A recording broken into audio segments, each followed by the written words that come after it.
It is a perfect time to subscribe to New England Patriots Today by Chat Sports because here's what we're providing here on this channel. We're giving you daily Patriots videos for free, by the way. 2024 NFL Draft updates. Need to lose this week. I hate to say it. Bill Belichick rumors, free agency buzz, and we just crossed 7,000 subscribers, so round of applause to all of you. The point is, we're just getting started here. Videos every single day. Big offseason ahead. Hit that subscribe button.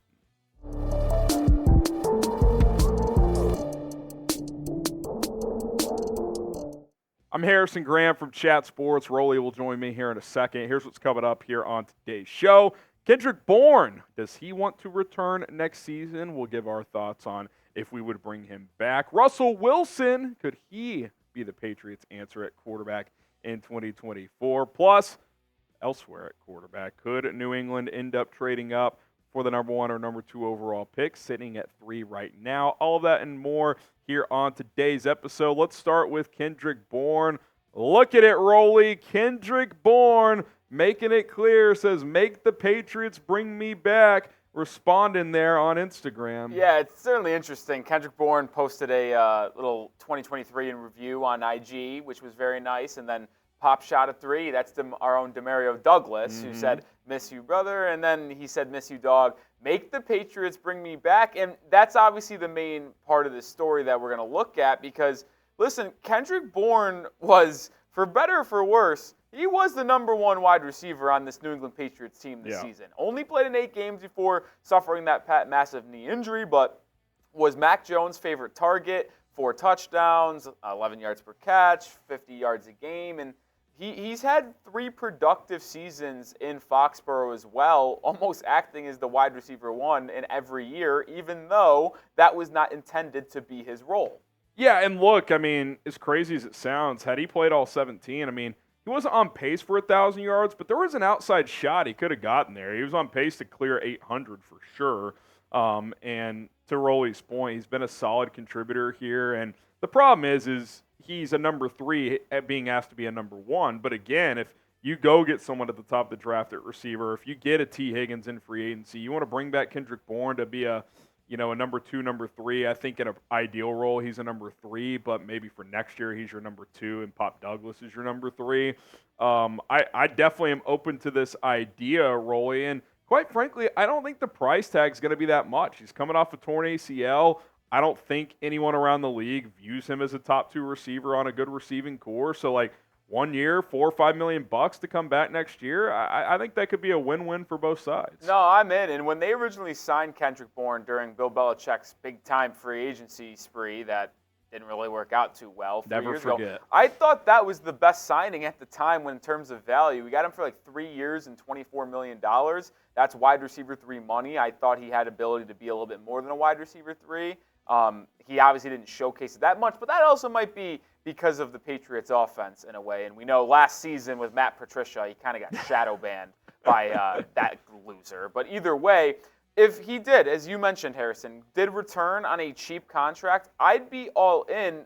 The issue is he just can't be your wide receiver 1. That's not what he is, and it's a disservice of the Patriots making him try to be the wide receiver 1. I'm all in on potentially drafting a wide receiver, whether it be Marvin Harrison Jr., Neighbors, Odunze, to be your wide receiver 1, or trade for T. Higgins. Either one of those options. Bring back Kendrick Bourne. Sign Mike Evans.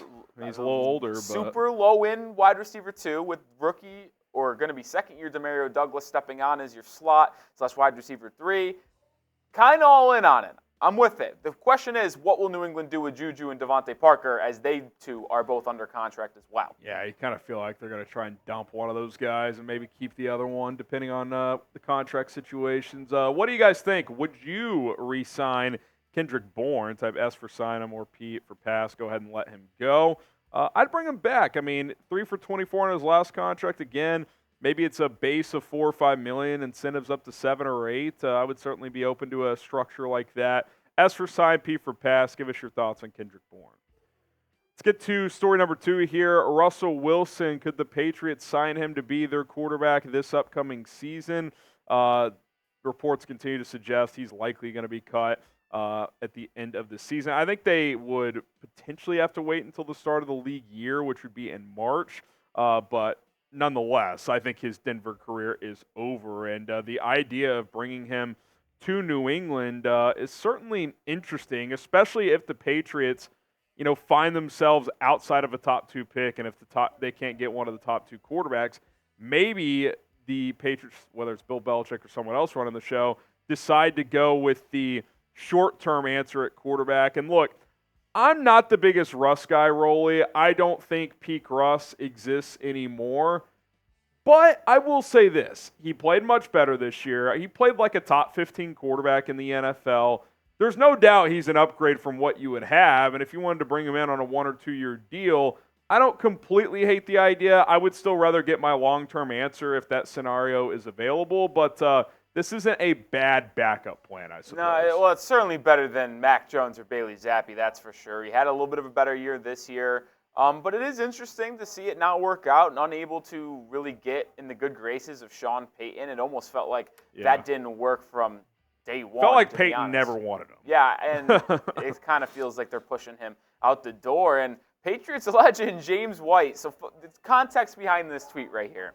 Fox Sports NFL put out a tweet of Russell Wilson, said, where could Russell Wilson end up in 2024? And our guy, Super Bowl champion and legend, borderline should have won MVP, by the way, in that Atlanta Falcons Super Bowl, quote tweeted and said Patriots with the eye emoji. So Patriots legend would be welcoming in Russell Wilson to New England. It's a fascinating thing. We'll kind of give our final thoughts on Russell Wilson. Well, maybe not final because it's a long off season, but at least on today's video in just a bit.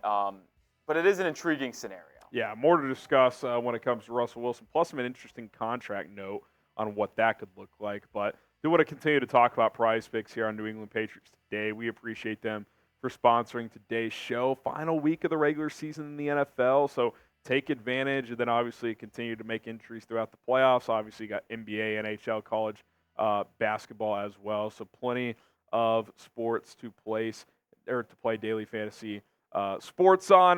This is what I like this week. This is 10 to win 30, by the way. $10 entry to win 30. 2-player entries, you can win up to 3 times your money. CeeDee Lamb, give me the more on his yards. He's been going nuclear this year. Had 227. The Cowboys can't afford to mess around. If they win, they secure the number 2 seed and win the NFC East. Washington is completely fallen in the tank. So give me CeeDee Lamb more on the yardage there. Then I'm going to go less on Bijan Robinson's rushing yards. The Falcons continue to platoon him and Tyler Algier. That offense is kind of a mess right now, so I'm going less there. PrizePicks.com/CLNS. Our code CLNS gets you a deposit match. That was just a 2-player entry. Remember, you could do up to 6-player entries. You can cross over sports with your entries. You can win up to 25 times your money on a 6-player entry. PrizePicks.com/CLNS. Use the code CLNS to get started today and get a $100 deposit match. Okay, the only way I think Rolly and I are in unison here to go Russ is vet minimum contract. We'll explain how that could happen in a second. Plus draft Marvin Harrison Jr. I think that's the part of this, Rolly, that is intriguing. Like, let's just say you're Bill Belichick or whoever is running the Patriots draft this year. Like, we don't know what's going to happen with Belichick. We'll continue to get you caught up on the latest news and rumors around that. But whoever it is, if they are just like Marvin Harrison and is leaps and bounds the best player in this draft and they end up with the 3rd pick, maybe you just stay there, draft him, sign Russ to the vet minimum contract, Rolly, which could happen because based on how his Denver contract is structured, if he just signs for the vet minimum somewhere else next year, they have to pay him his entire salary next season, which I think is like $39 million. Yeah. So it's not going to cost you much to get Russell Wilson, and I'm on the same tune as you, Harrison. Here is like you're currently sitting at number 3. You lose, you're not able to go above Washington in draft standing, so you finish with the 3rd overall pick. You probably have to trade up to get one of Caleb Williams and Drake May. Maybe Jaden Daniels is someone you like there at number 3. I think it's a little rich, and I don't know if I'd be willing to take Jaden Daniels over Marvin Harrison Jr. So that's the only possible way, me personally, I would take Russell Wilson on New England, is if whoever's calling the shots realizes that it would take too much to trade up for a quarterback, they don't deem it worth it, rather sit at 3 and take Marvin Harrison Jr. or let one of the quarterbacks fall, and then Russell Wilson in free agency, because that's going to come before the draft. So, well, I was going to say, Rolly, not to cut you off there, I wonder if Russ waits for the draft to come and go and then signs with the team, because what he probably does not want to do is sign with a team that then drafts his replacement in the first round. I completely agree. And now that you said it, it kind of makes more sense that way, because why would Russell Wilson sign in free agency if it doesn't matter the amount of money he's going to get? He can talk to teams, see what happens in the draft, and then make his decision The from there. only team I could see him signing with before the draft that would make sense is the Steelers, because based on where they're picking, sure, they could draft like J.J. McCarthy or Michael Penix if they fall that far, but he would feel certain that he's at least their starter for 1 year, if not 2, in that scenario. But if Pittsburgh doesn't want him, then he might just wait and see what happens in the NFL draft. So he could be available until the month of May, which would be very, very interesting. What is your one-word reaction, or what would it be if New England signed Russell Wilson? I would be like, eh. Mine would be, wow. I mean, shocking. Russ in a New England uniform would be fascinating, to say the least.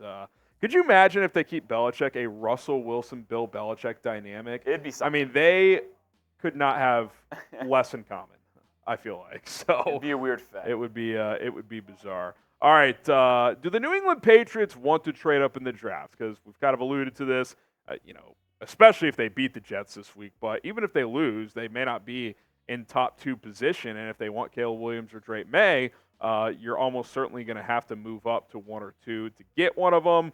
Here's Dakota Randall with the report saying a number of teams, including those that lose out on this week's number 2 Derby, could have interest in trading up for Chicago's top selection.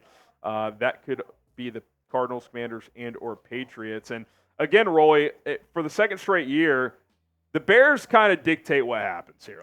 If they put that pick up for sale, like they did last year, then it's all bets off. I think anywhere from 3 to 10 teams could be interested in trading up to the number 1 overall pick.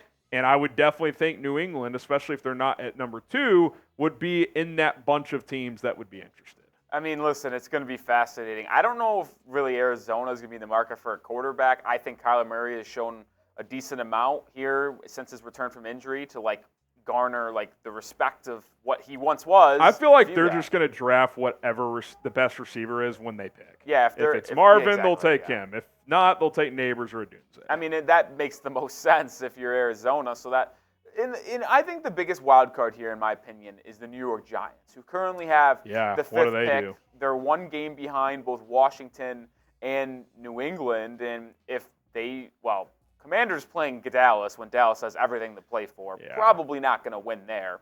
But New England, if we drop behind them, they're probably going to be in the market for a quarterback. Maybe not with Daniel Jones, but it kind of feels like losing this week is a must. And I've battled the entire season, Harrison, at least the last 8 weeks.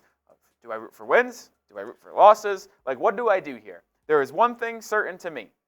I am 1,000% rooting for New England to lose to the Jets, because if you lose to the Jets, you're guaranteed a top 3 pick. Yeah. And I do not care if you don't even get a quarterback. A top 3 pick makes Marvin Harrison Jr. at bare minimum, at worst, a Patriot. Yeah, what else would you want? You got to lose, man. I know it's weird. I know it's the last game, though. I get it if 3 weeks ago when we were saying losing's the best scenario, you guys weren't on board, but it's too tight now. The Giants are going to have the strength of schedule tiebreaker over you. If you lose, you very well could drop to 5 and all the way as low as 6 or 7 still. Yeah, I was doing some little looking of my own. Probably just 6, right? Because of the Chargers. You can't fall, because of the Chargers. And honestly, the Titans' strength of schedule is really different to ours. So if I'm being honest, I think the farthest we could fall is 5. I think if Arizona and the Giants both lose, because of strength of schedule, I don't really see a way that we fall out of the top 5, which... Just looking at it real quick, the Chargers' SOS is .526. The Patriots is 5.18. The Titans is 5.29. So I don't even know if it's possible, but even if it is, every game would have to go those teams' way to drop below them. So you're going to be picking almost certainly between 2 and 5, depending on what happens. That's kind of how I feel. So a top 5 pick is going to be good regardless, and maybe if you do end up with pick 5, it's a different conversation for a different day. Maybe that is where I'm comfortable taking a Jaden Daniels type player. Sure. But obviously a loss would be probably the most ideal thing, so you can lock in a top 3 pick lock in either Drake May, Caleb Williams, or Marvin Harrison Jr., and we can start planning for a fun offseason. Yeah, and Rolly and I are going to be cranking out the mock draft. So stay tuned. We got you covered here on a daily basis on your New England Patriots. So hit that subscribe button if you want more content. Until then, we'll see you next time.